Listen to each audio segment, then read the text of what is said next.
안녕하세요, 진입니다. 오늘은 다시 할게요.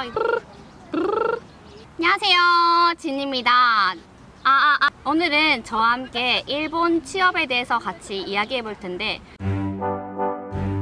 일본이 경기가 좋다라고 하면서 많은 분들이 일본 취업에 흥미를 가지시고 계신데, 거기에서 일본의 취업의 장단점, 그리고 일본 취업을 할 때 고려할 점을 약간 조금 제가 팁처럼 이야기해 드리려고 해요. 오늘은 먼저 고려할 점에 대해서 이야기할게요. 먼저 첫 번째, 솔직히 말해서 돈입니다. 돈을 조금 고려해 주셔야 하는데, 월급이라고 하죠. 여러분들 경력자분들이나 공대생 분들은 조금 업종이 조금 다를 수 있기 때문에 조금 빼고요. 신소츠라고 하는 제도가 있습니다. 즉 대학교를 막 졸업했거나 경력이 아예 없어 대학을 졸업하고, 그분들을 신소츠 와크로 해서 넣어버리는데, 그분들이 취업할 때 주의하셔야 하는 게, 중소기업이나 대기업이나 상관없이 일본은 거의 다 비슷합니다. 월급이 보통 18만엔에서 20만엔 사이에 책정이 돼요. 그 사이에 월급을 받는다는 얘기인데, 저도 그걸 보고 이만하면 괜찮지 라고 하고 취직을 했습니다. 저는 의류학과가 아니라 전공은 다른 건데, 의류 브랜드에서 인턴을 하고 그 다음에 다른 브랜드에서 취업을 했죠. 근데 딱 첫날, 첫 달에 월급을 딱 받으니까 깜짝 놀랐어요. 인센티브 다 빼고 남는 게 실수령이 얼마냐 하면요, 아직도 기억나는데 15만 8천엔이었습니다. 15만 8천엔. 이거 가지고 어떻게 사용을 해요? 아르바이트 하면 훨씬 많이 벌 수 있는데, 이거 가지고 생활 안 하는 사람이 많으니까 니또든지 후리따라고 진짜 많죠, 일본에서. 그래서 그런 거구나, 그때 딱 깨달았습니다. 막상 보니까 막 기본 연금도 빠져나가. 나 일본 사람도 아닌데 연금도 팔 거 아닌 것 같은데 빠져나가. 그리고 실수령이 보니까 또 건강보험도 회사 측에서 나가더라고요. 여러가지 다 빠져나가고 남은 금액이 15만 8천엔 이었습니다. 거기서 저는 혼자 살았기 때문에 월세가 나가죠. 그래서 월세 제하고 혼자 살면 보통 도쿄 기준으로서는요 6, 7만원이 나갑니다. 뭐 잘 구하면 5만원도 있어요. 나가고 식비 나가고 친구랑 놀 돈 다 빼면 저금이 안 되죠. 저금 안 되니까 딱 그 순간 나한테 미래가 없구나. 저금도 안 돼, 돈도 없어, 미래가 안 보여.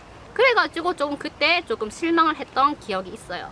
그리고 두 번째로는요, 인간관계입니다. 여러분들 인간관계가 한국에서 조금 힘드시거나 하신 분도 있는데, 일본 가면요, 일본도 상사나 선배가 있어요.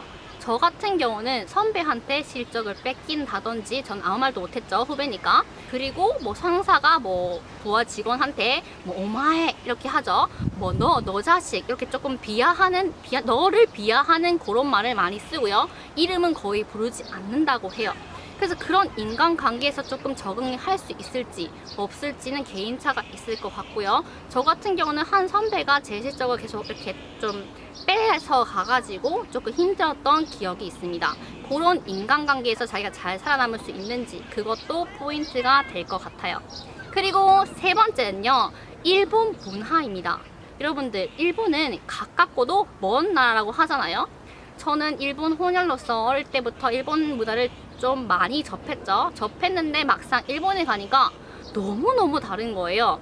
제가 이때까지 겪었던 문화들은 조금 별개고, 새로운 문화 충격이 있었습니다. 그게 바로 약간 여성들에 대한 비하적인 그런 말이나 행동들이었어요. 제가 대학교 1학년 때 20살이죠. 그때 딱 가니까 남자 학생들이 같은 동기 여자 학생한테 한 명한테 니카프라고 하는 거예요. 닉네임이 D컵이에요. 그 여자애는 이름이 있는데도 불구하고 가슴이 크다는 이유로 니카프라고 불렀어요.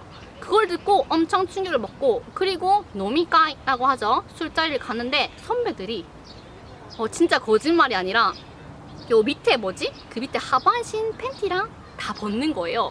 충격을 먹었죠. 그래가지고 그거 보고 일본은 정말 개방적인 나라구나, 그렇구나. 그리고 여성에 대한 비하의식은 있고, 세크하라도 엄청 많고 바와하라도 있고, 여러가지 그런 문화적인 차이를 많이 느낄 수 있었습니다. 이것 또한 사회에 나가서도 회사 생활에서도 많이 볼 수 있는데요. 뭐 여자가 제일 끄트머리에 무릎 꿇고 앉아서 뭐 다 서빙을 해준다거나 그런 걸 많이 봤고요. 그렇게 하는 문화가 일본 문화가 되겠고, 그리고 노미카이 문화 얘기하니까 노미카이는요, 여러분들 한국 사람들 어떻습니까? 끝장나게 놀잖아요. 근데 끝장나게 놀 수가 없습니다. 아, 내가 놀라 하면 끝나요. 기운이 빠지는 거죠. 그래서 가기도 싫고, 근데 계속 소베스카이, 뭐 신년가이, 관계가이 막 계속 부르잖아요. 근데 가기 싫은데, 나 돈도 없는데 3,000엔 그거 내라고 하는데, 근데 가기 싫은데 가야 해요. 근데 못 놀고 그냥 끝나는 거죠. 그런 게 계속 반복되다 보니까 조금 일본 생활에 조금 지치고 그럴 때가 있다라는 거 기억해 줄게요. 그리고 저는 이렇게 보이지만 술을 좀 별로 안 좋아합니다. 싫어하고 잘 안 마시는데, 근데 노미카에 막 사서 화해를 하니까 갈 수밖에 없죠. 이런 분들 계시나요? 지금 일본에 계시는 분 중에 이런 분 있으시면 제가 그 마음 다 이해합니다. 여러분들 힘내시고, 이렇게 해서 오늘은 일본 생활 그리고 일본 취업을 할 때 고려해야 할 부분, 제 경험상 이야기 해드렸고요. 이 부분은 100% 뭐 정확하다 이런 거 나는 그렇지 않았는데요, 이런 분들 충분히 있을 수 있습니다. 제 상황에서 설명해 드렸을 뿐이고요. 그리고 2탄에서는요, 일본 취업 좋은 점, 일본 생활이 좋은 점에 대해서 이야기 해보도록 하겠습니다. 그럼 다음에 봐요. 바이바이. 안녕.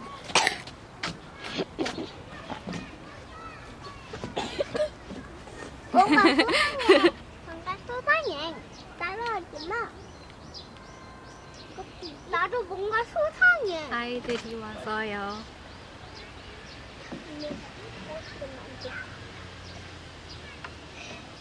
뭔가 소상한데? 맞아. 정말 소상한데. 아, 거기로는 안 보여. 여기로만 보여요? 보여. 이 화면. 여기 조그만 화면 있잖아. 어떻게 찍어요? 안 보이네. 여기 보이잖아. 여기 조그만 화면 보이지? 이거는 어떻게 찍어요? 이거는 그냥 렌즈. 여기를 통해서 보는 거야. 여기를 보면 여기에 비쳐. 안 돼, 안 돼, 안 돼, 안 돼, 안 돼, 안 돼, 안 돼, 안 돼. 빼면요? 빼면 안 되지. 어떻게 돼요? 돌면 설정이 변해. 카메라의 설정이 변해. 설정이 뭐예요? 막 이거 화질? 화질 알아? 이렇게 막 바질. 어떻게 설명하냐?